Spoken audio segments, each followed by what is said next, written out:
तो फिर चलिए शुरू करते हैं। बीपीएससी का प्रीवियस ईयर से संबंधित साइंस के जितने भी इम्पोर्टेंट क्वेश्चन हैं उसको हम प्रतिदिन एक एक वीडियो कर करके यहाँ पर आप लोगों के समक्ष लाते हैं। तो आज का वीडियो का पहला क्वेश्चन आप लोग के सामने ये है कि अम्ल वर्षा का या के घटक हैं या फिर है। तो अम्ल वर्षा कहने का मतलब हुआ कि कभी कभी वर्षा होता है तो उससे देखते होंगे कि अम्लों की मात्रा उसमें मौजूद होती है।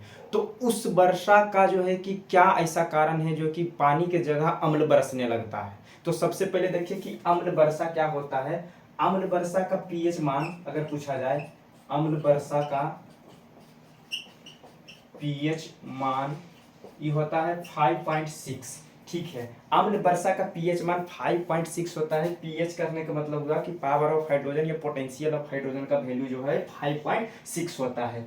अम्ल वर्षा में दो तरह के अम्लों की मौजूदगी होती है, एक होता है नाइट्रिक एसिड और एक होता है सल्फ्यूरिक एसिड। नाइट्रिक एसिड अम्ल वर्षा में जो है कि दो तरह के होता है, एक होता है नाइट्रिक एसिड जिसको कि बोला जाता है HNO3 और उसके बाद एक होता है सल्फ्यूरिक एसिड H2SO4। तो ये दोनों के मिलने से ही जो है कि इसका पीएच मान हो जाता है 5.6 और जो है कि पानी के जगह पर अम्लों की मात्राएं उसमें विद्यमान हो जाती है, पानी के साथ साथ अम्ल भी बरसने लगता है। तो इसका राइट आंसर क्या हो जाएगा, HNO3 और H2SO4। तो HNO3 H2SO4 ये दोनों का दोनों है, तो ऑप्शन नंबर डी, ए और बी दोनों। तो इसका राइट आंसर हो जाएगा ऑप्शन नंबर डी। ठीक, कारण कि अम्ल वर्षा में ये और ये दोनों HNO3 और H2SO4, एक है नाइट्रिक एसिड का फॉर्मूला, एक है सल्फ्यूरिक एसिड का फॉर्मूला, ये दोनों का दोनों विद्यमान रहता है। आप लोग ध्यान रखिएगा। अगला क्वेश्चन आप लोग के सामने ए है। चलिए इस क्वेश्चन को देखिए कि CNG का मुख्य घटक क्या है। CNG जो है कि इसको बोला जाता है कंप्रेस्ड नेचुरल गैस। CNG का फुल फॉर्म होता है compressed natural gas. Compressed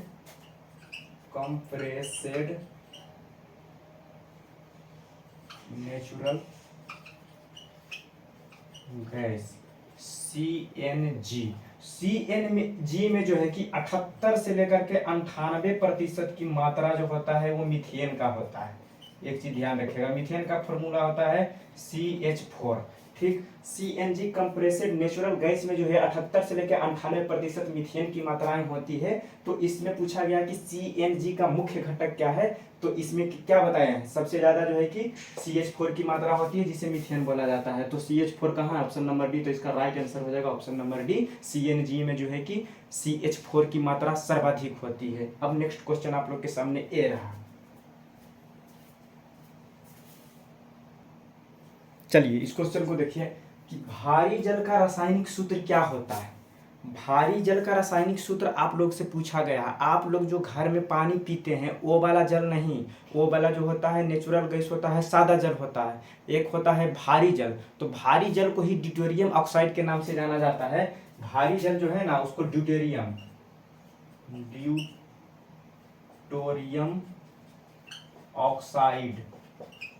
oxide के नाम से जाना जाता है। इसका D2O इसका फॉर्मूला होता है, ड्यूटेरियम ऑक्साइड D2O लिखा हुआ है। इसका प्रयोग जो है कि नाभिकीय रिएक्टर में मंदक के रूप में किया जाता है। मंदक के रूप में किया जाता है।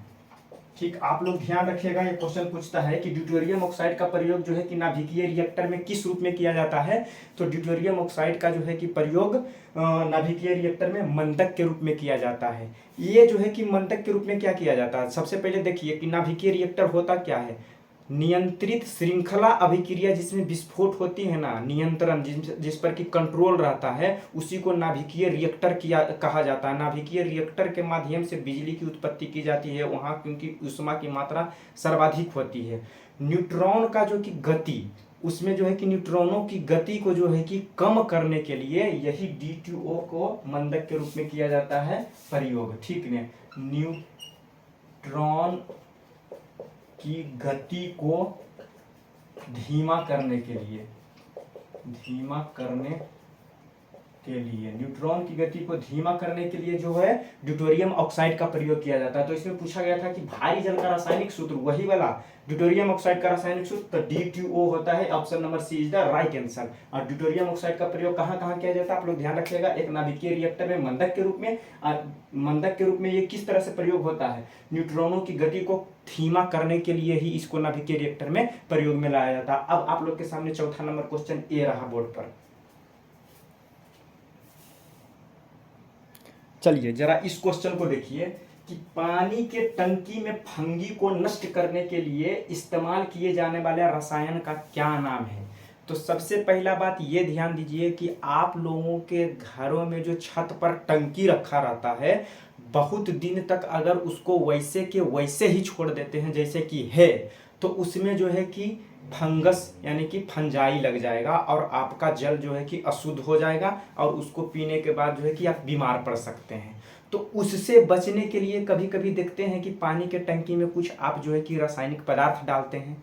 तो वही वाला रासायनिक पदार्थ का नाम आप लोगों से पूछा गया है कि पानी के टंकी में आप लोग फंजाई को नष्ट करने के लिए कौन सा रसायन इस्तेमाल करते हैं।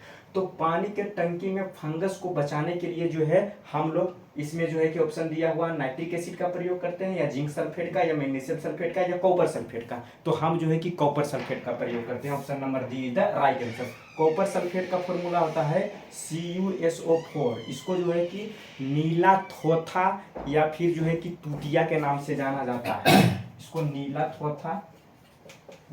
थोथा या फिर तूतिया, एक नाम और है तूतिया, यहाँ पर आप लोग को अब नजर आएगा, हम वहाँ पर लिख रहे थे नीला थोथा या तूतिया के नाम से जाना जाता है। इसका प्रयोग जो है कि एक जगह और किया जाता है। गांव घर में देखते होंगे कि जब खेती होता है तो उसमें जो है कि अगर जो आप धान का जो है कि रोपनी करवा दिए या फिर गेहूं जो है कि आप अपने खेत में लगा दिए, तो उसमें देखते हैं कि धान में मतलब कि इतना बड़ा बड़ा पौधा हो जाता है, तो उसको एक बार निकाला जाता है, ठेठ भाषा में बोलते हैं उसको छटाई की जाती है, जो घास फूस रहता है उसको हटाया जाता है। गेहूं में भी देखते हैं कुछ छिड़काव करके उसके घास को मार दिया जाता है। तो खरपतवार को नष्ट करने के लिए भी कॉपर सल्फेट का प्रयोग किया जाता है। खेतों में खरपतवार को नष्ट करने के लिए प्रयोग में लाना। खरपतवार को नष्ट करने के लिए प्रयोग में किसका प्रयोग, खेतों में खरपतवार को नष्ट करने के लिए किसका प्रयोग किया जाता है, तो यही कॉपर सल्फेट, जिसका फॉर्मूला है CuSO4। इसको नीला थोथा या फिर तूतिया के नाम से जानते हैं। तूतिया आप लोग गलत मतलब मत निकाल लीजिएगा, इसका तूतिया लिखा हुआ है। एक नीला थोथा इसका नाम है, एक कॉपर सल्फेट नाम है। इसका फॉर्मूला होता है CuSO4। और इसका क्वेश्चन का जो है कि राइट आंसर यही है। पानी की टंकी में फंगी को नष्ट करने के लिए इस्तेमाल किया जाने वाला रसायन जो है कॉपर सल्फेट है। अब आप लोग के सामने पांचवा क्वेश्चन ए रहा बोर्ड पर।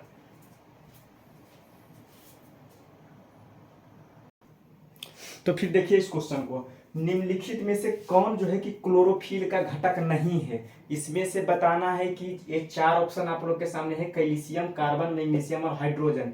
इसमें से कोई एक ऑप्शन ऐसा है जो कि क्लोरोफिल का घटक नहीं है, मतलब कि क्लोरोफिल में नहीं पाया जाता है। तो क्लोरोफिल में पाया क्या जाता है, सबसे पहले आपको तो ये जानकारी होना चाहिए। तो क्लोरोफिल में जो है कि कार्बन की मात्रा होती है, ऑक्सीजन की मात्रा होती है, हाइड्रोजन का होता है, मैग्नीशियम के होता है, और जो है कि नाइट्रोजन की इसमें मात्रा होती है। क्लोरोफिल के कारण ही जो है कि पत्तियों का रंग हरा होता है। आप लोग ध्यान दीजिएगा कि ये क्लोरोफिल के कारण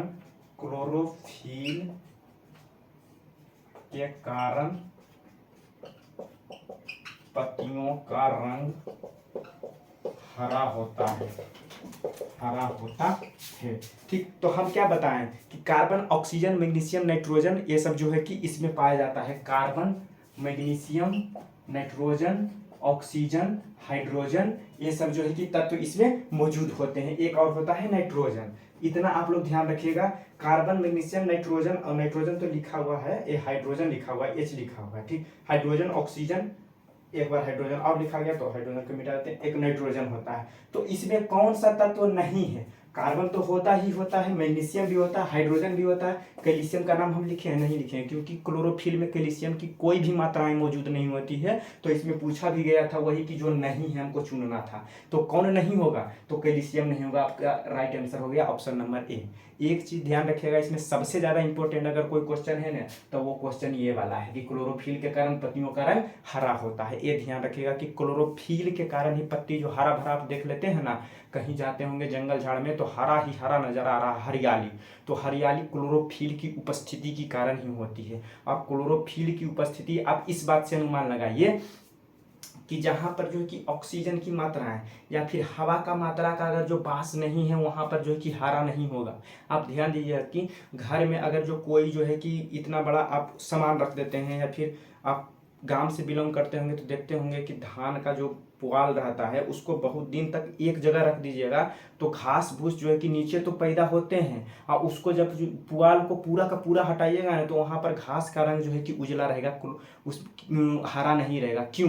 क्योंकि उसके मुख्य कारण यही है कि वायु में जो है कि ऑक्सीजन की मात्राएं तो होती है, पर कुछ और ऐसे तत्व है जो कि उसको वायु के साथ नहीं मिल पाता है, वायु के सीधा संपर्क में नहीं रहता है, इसलिए वो हरा ना रह करके वो सफ़ेद ही रहता है। तो हमसे जो पूछा गया था सबसे पहले, उसका आंसर देखिए कि निम्नलिखित में से कौन सा क्लोरोफिल का घटक नहीं है, तो क्लोरोफिल का घटक कैल्शियम नहीं है। क्लोरोफिल ही एक ऐसा तत्व है जिसके कारण पत्तियों का रंग हरा भरा होता है, आपको ये ध्यान रखना चाहिए। क्वेश्चन नंबर 6 आपके सामने ये रहा।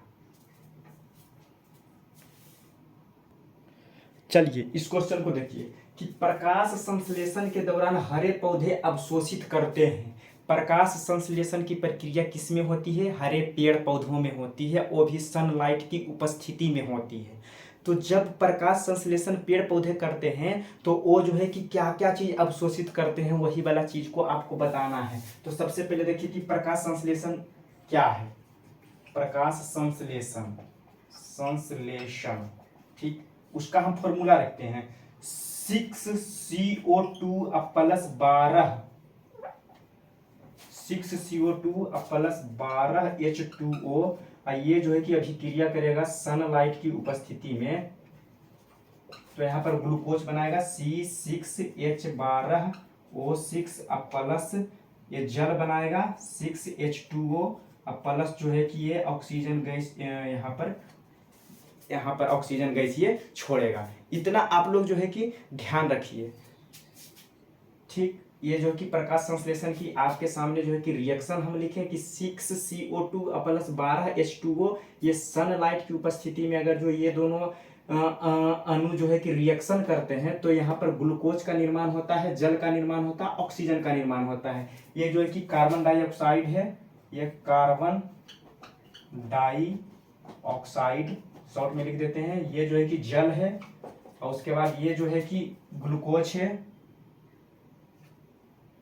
ग्लूकोज, और ये जो है कि जल है, और ये जो है कि ऑक्सीजन है, ठीक, ऑक्सीजन शॉर्ट में लिख दिए। तो इसमें पूछ रहा है कि क्या चीज अवशोषित किया। ये जो है कि इधर वाला क्या हुआ, ये अवशोषण हुआ, तब जाके इधर जो है कि उत्पाद बना। तो उत्पाद लास्ट वाले को बोला जाता है, ये जो है कि प्रोडक्ट है, मतलब कि ये पदार्थ है। तो वही बोल रहा है कि कौन से ऐसे पदार्थ को अवशोषित कर लेता है, उसके बारे में हमको बताना है। तो यहाँ पर कार्बन डाइऑक्साइड का अवशोषण होता है और जल का अवशोषण होता है। तो इसमें ऑप्शन में क्या चीज दिया हुआ, O2। O2 तो इसका उत्पाद है, वो बनेगा। N2 का तो इस रिएक्शन में आपको कहीं नजर आ रहा है, कहीं नहीं आ रहा है, इसका तो कोई मतलब ही नहीं। CO कार्बन मोनोऑक्साइड, तो कार्बन मोनोऑक्साइड कहीं पर है, कहीं पर नहीं है। O2 है, ऑक्सीजन है, लेकिन मोनोऑक्साइड नहीं है। CO2, तो CO2 तो सूर्य में आपको दिखाई दे रहा है कि 6CO2 जो है कि कार्बन डाइऑक्साइड की फॉर्मूला दिया हुआ है। तो CO2 के अवशोषण और जल का अवशोषण के कारण जो होता है वो ग्लूकोज और जल और ऑक्सीजन की प्राप्ति होती है। तो इसका राइट आंसर क्या हो जाएगा, क्या चीज का अवशोषण होता है, तो CO2 का होता है। अगर जल भी दिया हुआ रहता आंसर तो वो भी आंसर होता, ठीक, लेकिन एक ही आंसर रहता है तो इसमें CO2 दिया हुआ था, तो option number D is right answer. अब नेक्स्ट क्वेश्चन आप लोग के सामने ए रहा।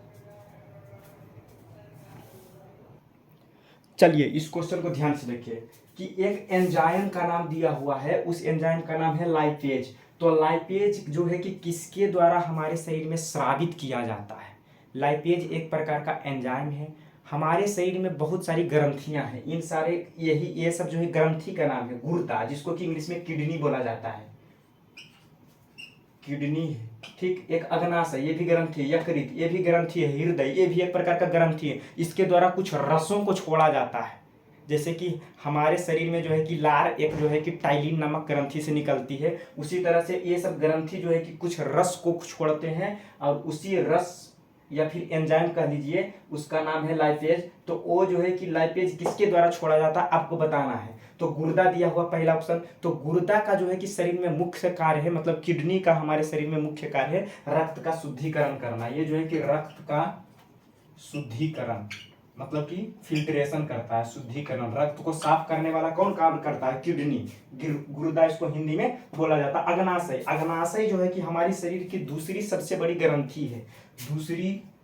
दूसरी ये लिखा हुआ, द लिखा हुआ, आप लोग समझिए, दूसरी सबसे बड़ी ग्रंथि, ठीक। अग्नाशय के द्वारा ही लाइपेज रस को छोड़ा जाता है। ये लाइपेज को जो है कि स्रावन एंजाइम, लाइपेज का स्रावन अग्नाशय के द्वारा होगा। तो इसका राइट आंसर हो जाएगा ऑप्शन नंबर बी। एक दिया हुआ यकृत। तो यकृत जो है कि मानव शरीर की सबसे बड़ी ग्रंथि है। मानव शरीर की सबसे बड़ी ग्रंथि मैंने कल वाला वीडियो में बता दिया था कि क्या कहता है, थायराइड ग्रंथि मानव शरीर की सबसे बड़ी ग्रंथि होती है। लेकिन थायराइड ग्रंथि जो है कि मानव शरीर की अंतः स्रावी ग्रंथियों में सबसे बड़ा होता है, ठीक है। उसको आप लोग देख लीजिएगा। एक दिया हुआ हृदय। तो हृदय ही जो है कि हृदय के कारण ही हमारे पूरे शरीर में रक्तों का स्थानांतरण होता है। अगर जो ब्लड जो है कि हमारे शरीर में अप डाउन हो रहा है, वो हृदय अर्थात हार्ट अर्थात दिल, जो कहता है कि दिल टूट गया, तो दिल में कोई हड्डी नहीं होती है, दिल टूटता नहीं है, बल्कि ये पिचकना चाहिए। लेकिन गाना में, शायरी में देखते हैं, कहता है दिल टूट गया। तो दिल टूटना नहीं चाहिए, क्योंकि उसमें हड्डी ही नहीं होती है, ठीक ने। तो हार्ट का क्या काम होता है? वो रक्त को एक जगह से दूसरा जगह स्थानांतरण करना, रक्तों का स्थानांतरण करने वाला कार्य कौन करता है? हृदय करता है। तो इसमें पूछा गया था एंजाइम लाइपेज का स्रोत है, तो अग्नाशय के द्वारा इसका श्रावण किया जाता है। अब क्वेश्चन नंबर 8 आपके सामने ये रहा। चलिए इस क्वेश्चन को देखिए कि बीसीजी का वैक्सीन इस्तेमाल किसकी रोकथाम के लिए किया जाता है। आप लोग देखते होंगे कि बीसीजी एक वैक्सीन का नाम है। वैक्सीन वो होता है जिसको कि रोग होने से पहले लगाया जाता है, और सुई वो होता है जो रोग होने के बाद लगाया जाता है। आप कोरोना का वैक्सीन लिए होंगे, तो कोरोना आपको तो हुआ नहीं था, फिर भी आपको वैक्सीन लगवाया गया।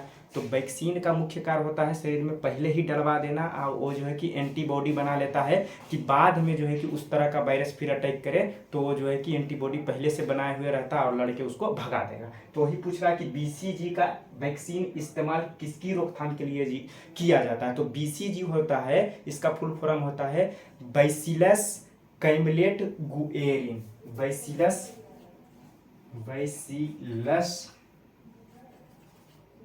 कैमलेट Guerin, BCG. Bacillus Calmette Guerin जो होता है, इसका फुल फॉर्म होता है। तो बीसीजी का वैक्सीन किसके इस्तेमाल के लिए किया जाता है? ऑप्शन नंबर ए, छोटी चेचक। तो छोटी चेचक जो होता है, ये एक वायरस से होने वाला रोग है, ठीक है। उस वायरस का नाम है बैरिसेला जोस्टर वायरस। बैरिसेला जोस्टर वायरस इसका नाम है, बैरिसेला जोस्टर वायरस। आपके गांव घर में देखते होंगे कि छोटी चेचक, जिसको कि छोटी माता के नाम से जाना जाता है, मिनी माता, ठीक है। माता जी नहीं कहता है कि माता दी हो गया। तो वो जो होता है एक प्रकार का जो है कि वायरस से संक्रमण वहां पर हुआ है, और उसी को छोटी चेचक के नाम से जाना जाता है। उस वायरस का नाम है बैरिसेला जोस्टर वायरस। टाइफाइड, क्षय रोग या फिर प्लेग, ये सब जो है कि बैक्टीरिया से होता है। ये जो है कि बैक्टीरिया से होता है, ये भी बैक्टीरिया से होता है, और ये भी जो है कि बैक्टीरिया से होता है, ठीक है। टाइफाइड का मुख्य कारक बैक्टीरिया है। क्षय रोग, जिसको कि टीबी बोला जाता है, और इसी के रोकथाम के लिए, टीबी के रोकथाम के लिए ही बीसीजी का टीका दिया जाता है। तो इसका राइट आंसर हो जाएगा क्षय रोग। प्लेग, तो पहले आप देखते होंगे कि गांव का गांव साफ हो जाता था प्लेग होने से, समझ गए ना। पूरा गांव जो है कि उजड़ जाता था, पूरा गांव का मृत्यु हो जाता। तो प्लेग एक ऐसा जो है कि संक्रामक बीमारी है, जो एक को अगर पकड़ेगा तो 1 से 2, 2 से 3, 3 से 4, मतलब कि फैलते ही फैलते जाता है। उसका मुख्य कारण जो है कि बैक्टीरिया है प्लेग का। तो टाइफाइड, प्लेग, क्षय रोग ये सब का मुख्य कारक बैक्टीरिया है। छोटी चेचक ये बैरिसेला जोस्टर वायरस के कारण होता है। इतना आप लोग ध्यान दीजिएगा कि बीसीजी का टीका जो है ना जो दिया जाता है वो क्षय रोग को ही टीबी ट्यूबरकुलोसिस बोला जाता है। आपके सामने 9वां नंबर क्वेश्चन ये रहा। चलिए इस क्वेश्चन को देखिए कि अंगोरा एक जो है कि ऊन का प्रकार है। तो अंगोरा ऊन जो है कि किस से प्राप्त किया जाता है? खरगोश से प्राप्त किया जाता है, बकरी से, या फिर लोमड़ी से, या फिर भेड़ से? तो अंगोरा ऊन जो है कि खरगोश से प्राप्त किया जाता है। एक खरगोश जो है कि एक साल में 4 बार उसके जो है कि ऊपर वाले भाग को काट करके ऊन की प्राप्ति की जाती है और उसी ऊन को नाम है अंगोरा ऊन। तो इसका राइट आंसर क्या हो जाएगा? अंगोरा ऊन खरगोश से प्राप्त किया जाता है। Option number A. 10वां नंबर क्वेश्चन आपके सामने ए रहा बोर्ड पर। चलिए इस क्वेश्चन को देखिए कि निम्नलिखित में से सबसे मीठी चीनी, यानी कि आप लोग घर में जो चीनी उपयोग करते हैं वो तो मीठा है, खाते होंगे तो आपको मीठा लगता होगा, लेकिन कुछ ऐसे भी चीनी है जो कि एकदम उससे भी जो है कि कई गुना ज़्यादा मीठा होता है। तो उसी में से एक है फ्रुक्टोज। फ्रुक्टोज जो है कि इस साधारण चीनी से जो है कि साधारण चीनी से 500 गुना ज़्यादा मीठा होता है। तो इसका राइट आंसर हो जाएगा फ्रुक्टोज। ठीक है, ऑप्शन दिया हुआ था ग्लूकोज, सुक्रोज और माल्टोज, लेकिन फ्रुक्टोज जो है इन चारों में से सबसे ज़्यादा मीठा होता है। 11वां नंबर क्वेश्चन आपके सामने ये रहा। चलिए इस क्वेश्चन को देखिए कि निम्न में से कौन एक सच्चा फल नहीं है, मतलब कि वो एक झूठा प्रकार का फल है। ऑप्शन दिया हुआ सेब, अंगूर, खजूर या फिर आलू बुखारा। आलू बुखारा कौन सा फल है हमको नहीं पता है। देखिए सबसे पहले बता देते हैं कि आभासी फल मतलब कि झूठा फल वैसे फल को कहा जाता है जिसका कि खाने योग्य भाग पुष्पासन होता है। कूट फल, कूट या फिर इसको बोल सकते हैं झूठा, झूठा फल या फिर आभासी, आभासी फल वैसे फल को बोला जाता है जिसके खाने योग्य भाग जो है कि खाने वाला भाग पुष्पासन हो, पुष्पासन। ठीक, वैसे फल जो है कि सच्चा फल कहलाता है। सच्चा फल, सच्चा, सच्चा लिखा हुआ है, बच्चा मत पढ़ लीजिएगा। सच्चा फल जो है कि वैसे फल को बोला जाता है जिसके खाने वाला भाग जो है, खाने वाला भाग जो है वो रहता है अंडाशय।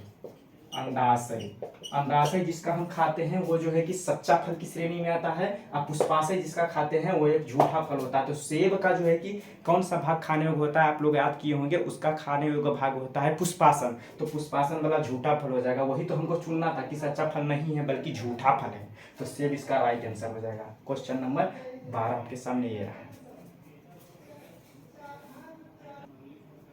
क्वेश्चन दिया हुआ है कि फलियां अत्यधिक मात्रा में पौष्टिक होती है क्योंकि इनमें मौजूद होती है। ऑप्शन नंबर ए चर्बी या फिर वसा, बी में प्रोटीन, सी में तेल और डी में स्टार्च। तो सबसे पहले जानिए कि फलियां होता क्या चीज़ है।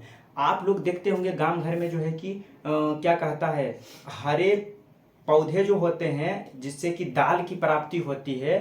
जैसे एग्जाम्पल के तौर पर आप ले सकते हैं खेसारी का पौधा, उसके बाद जो है कि बूट का पौधा, और उसके बाद आप एग्जाम्पल के तौर पर ले सकते हैं वो केराव जिसको बोला जाता है उसका, या फिर जो है कि राहड़, अरहर, इस तरह के पौधे का नाम आप जानते होंगे। तो उसमें जो है कि हरा जिसको कि छील करके सब्जी ऐसे ही बनाया जाता है, हरा जो भाग होता है ना, जैसे कि अभी जवान ही हुआ है और उसके जो है कि हरा वाला भाग जो है उसका बीज निकाल करके आप लोग कच्चा भी खा सकते हैं या फिर उसको छील कर खाते हैं, उसी को फलियां कहते हैं। तो फलियां जो है कि पका हुआ अर्थात सूखा हुआ दाल से ज्यादा पौष्टिक होता है वो हरा वाला भाग। तो वही पूछ रहा कि फलियां अत्यधिक मात्रा में पौष्टिक होती है क्योंकि इसमें सबसे ज्यादा मात्रा में क्या होता है, तो दाल में भी सर्वाधिक मात्रा में प्रोटीन की मात्रा होती है और हरा वाला जो है कि भाग में भी प्रोटीन की मात्रा सर्वाधिक होती है। तो option number B is the right answer. Question number 13 आपके सामने ये रहा। चलिए इस क्वेश्चन को देखिए कि लौंग एक मसाला है। आप लोग जो है कि लौंग इलायची का नाम सुनते होंगे, तो लौंग जो है कि उसको चाय में भी डाल कर बनाया जाता है अदरक के साथ। तो वही वाला लौंग के बारे में पूछ रहा है कि लौंग एक मसाला की श्रेणी में आता है, वे पौधे के किस भाग से प्राप्त किया जाता है। आलू को हम लोग तना के भाग प्राप्त करते हैं, अदरक का भी तना का भाग प्राप्त करते हैं, ये सब तो आप जानते होंगे, लेकिन लौंग को कहाँ से निकाला जाता है आप बताइए। फल से, तना से, जड़ से या फिर फूल की कली से। फल से तो जो लौंग एक मसाला, ये फल तो है नहीं, ये तो आंसर होगा नहीं, यहीं पर कट गया। ठीक, एक तना, तो तना किसको बोला जाता है, जो सब्जी वाला भाग हम बताए थे एक दिन पहले भी कि सब्जी किससे बनता है, आलू, अदरक, लहसुन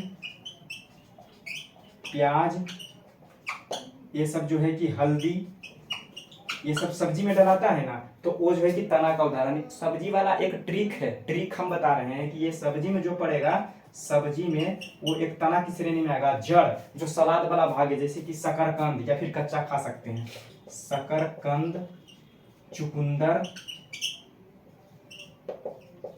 ये सब जो है कि ये जो है जड़ की श्रेणी में आता है। सलजम हो गया, शकरकंद हो गया, या फिर चुकंदर हो गया, ये सलजम भी इसका एक उदाहरण है, सलजम, सलजम। ठीक, तो ये सब जो है कि इसका सलाद हम यहाँ पर लिख देते हैं, इसका याद करने का एक ट्रिक बस ऐसे ही है। उसके बाद ऑप्शन नंबर डी है फूल की कली। तो फूल की कली से ही जो है कि लौंग की प्राप्ति होती है। फूल का कली, फूल का कली से ही जो है कि लौंग की प्राप्ति होती है। Option number D is the right answer. Question number 14 आपके सामने ये रहा बोर्ड पर। क्वेश्चन देखिए कि मांसपेशियों में दर्द के उपचार में उपयोग किया जाता है। जब आपकी मांसपेशियों में जो है कि खिंचाव की स्थिति आ जाती है, या फिर एक खास एज के बाद आप जो है कि बूढ़े बुढ़ियों की श्रेणी में चले जाते हैं, तो आप देखते होंगे कि आपका जो है कि मांसपेशियां एकदम की दर्द के मारे कराहता होगा, मांसपेशियों में तनाव उत्पन्न हो जाता है। तो वो दर्द का उपचार आप डॉक्टरों के पास जब कराने जाते हैं, तो डॉक्टर जो है कि किस माध्यम से आपका उपचार करता है जब मांसपेशियों में आपकी दर्द होती है, वही वाला पूछा गया है। क्या इंफ्रारेड के माध्यम से? इंफ्रारेड को जो है कि अवरक्त किरण बोलते हैं, याद रखिएगा, अवरक्त किरण इसी का नाम है। ठीक, तो एक ऑप्शन दिया हुआ माइक्रोवेव, एक दिया हुआ अल्ट्रा वायलेट रे, एक दिया हुआ एक्स रे। तो इसका राइट आंसर हो जाएगा मांसपेशियों का दर्द जो के उपचार में प्रयोग किया जाता है इंफ्रारेड का ही। अगर आपका मांसपेशियों में खिंचाव है या फिर दर्द हो रहा है, तो डॉक्टर के पास जाइएगा, तो इंफ्रारेड के माध्यम से ही उसका उपचार किया जाता है। इंफ्रारेड हीलिंग एक थेरेपी का नाम है, याद रखिएगा, इंफ्रारेड हीलिंग एक थेरेपी का नाम है, जिसे थर्मल रेडिएशन या हीट रिएक्शन के नाम से जाना जाता है। ठीक, ये चीज हम ऐसे ही बता दिए, थोड़ा सा इसके बारे में डीप। एक ऑप्शन दिया हो माइक्रोवेव। तो घर में आप खाना जब बनाते हैं, देखते होंगे कि कोई ज़्यादा एडवांस टेक्नोलॉजी का प्रयोग करके खाना बनाता है, तो उसमें जो है कि कंडक्शन का जो है कि चूल्हा आप देखे होंगे, कंडक्शन। तो कंडक्शन का प्रयोग जो है कि कंडक्शन, कंडक्शन खाना बनाने वाला, खाना यहाँ लिखा हुआ खाना बनाने वाला, खाना बनाने वाला कंडक्शन में जो है कि माइक्रोवेव का प्रयोग किया जाता है। एक दिया हुआ अल्ट्रा वायलेट रे, तो सूर्य का जो है कि किरण, इसी का नाम है परावैंगनिक किरण, परावैंगनिक किरण। ठीक, हिंदी नाम है। ये जो है कि सनलाइट, मतलब कि सूरज वाला जो लाइट है ना, उसमें जो है कि परावैंगनिक किरणों की मात्राएं होती। एक दिया हुआ एक्सरे, तो हमारे शरीर का जो है कि हम क्या बताए थे कल भी, MRI तकनीक के माध्यम से जो है कि एक्सरे का प्रयोग करके हमारे शरीर का अंदर का जो है कि फिगरिंग किया जाता है। तो एक्सरे का प्रयोग कहाँ होगा? तो शरीर के अंदर फोटो खींचने में, शरीर के अंदर फोटो खींचने में। तो इसका राइट आंसर मांसपेशियों के दर्द से संबंधित क्वेश्चन था, तो इंफ्रारेड से किया जाता है। क्वेश्चन नंबर 15 आपके सामने बोर्ड पर ये रहा। जरा इस क्वेश्चन को देखिए, दिया हुआ है कि दो समानांतर प्रतिरोध वाले सर्किट का कुल प्रतिरोध, समानांतर प्रतिरोध दिया हुआ है, इस बात को ध्यान रखिएगा। समानांतर प्रतिरोध 1.403 केजी ओम है। यदि एक प्रतिरोध का मान 2.0 केजी ओम है, तो दूसरे प्रतिरोध का मान ज्ञात कीजिएगा। एक चीज आप लोग ध्यान दीजिए, यहाँ आपको हम लिखकर समझाते हैं कि इस समांतर क्रम में अगर जो प्रतिरोधों का मान निकालना हो, तो उसका फॉर्मूला होता है 1/r बराबर 1/r1 plus 1/r2 plus 1/r3। इस तरह से जो है कि आगे बढ़ते हुए जाएगा। तो हमको जो है कि दो ही प्रतिरोध यहाँ पर दिया हुआ, तो बस दो प्रतिरोध को लेकर के यहाँ पर वैल्यू को हम निकाल लेंगे। तो 1/r, ये जो है कि टोटल प्रतिरोध का मान दिया हुआ था 1.403 बराबर 1/1 का मान दिया हुआ ऑलरेडी 2.0 कहने का मतलब 2, अब प्लस 1/r2 का हमको वैल्यू ये पूछ रहा है। तो यहाँ से अगर जो आप कैलकुलेशन कीजिएगा, तो 1/r2 बराबर हो जाएगा, कितना हो जाएगा, ये हो जाएगा 1/403 प्लस में इधर आएगा तो हो जाएगा माइनस में, तो 1/r2 बराबर हो जाएगा, ये दोनों में यहाँ पर हम लिख देते हैं। अगर जो ये दशमलव हटाइएगा तो 1 2 3 1000 हो जाएगा। आगे दोनों का एलसीएम लीजिएगा तो 2806 हो जाएगा। यहाँ जो है कि 2000 हो जाएगा, अब माइनस ये 2 से भागा इसको दीजिएगा अगर जो, तो 1403 आ जाएगा। ठीक 1403। तो 1/R2 बराबर हो जाएगा 2000 में 1403 घटाइएगा तो 597 बचेगा। अब बताइए 2806, तो ये तिरछा तिरछी गुना कीजिएगा तो ये जो है कि उलट जाएगा और हो जाएगा R2 बराबर हो जाएगा, यहाँ पर लिख देते हैं, यहाँ आपको शायद नजर नहीं आ रहा होगा, तो R2 बराबर हो जाएगा 2806 अब आगे 597, तो बचे के 25, ये ज्यादा हो जाएगा, 4 बार में लगेगा, तो ये 4 बार में पहला काटेगा तो 4 से शुरू ऑप्शन कौन हो रहा है, एक ही हो रहा है, तो राइट आंसर इसका डी नंबर हो जाएगा, यही आएगा। अगर जो इसको भाग आप लोग कैलकुलेशन करके देख लीजिएगा 4.70 kg ओम इसका राइट आंसर होगा। 2806 में 597 से भाग दीजिएगा तो ए वाला आपका आ जाएगा, तो इसका राइट आंसर हो गया डी नंबर। अब 16वां नंबर क्वेश्चन आपके सामने ये रहा।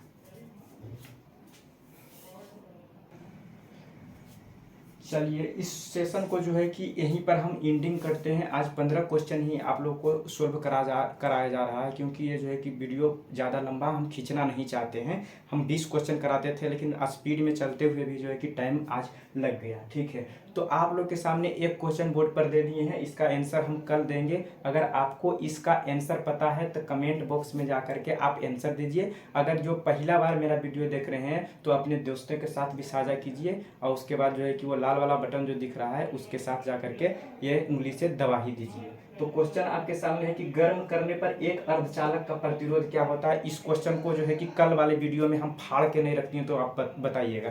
पहला क्वेश्चन यहीं से हम उठाएंगे और इसको जो है कि रद्द बुरद्द कर देंगे। तो आप लोग लगातार मेरा वीडियो देखिए, ठीक है। इस सेशन को समाप्ति जो है कि अब हम करते हैं। Thank you.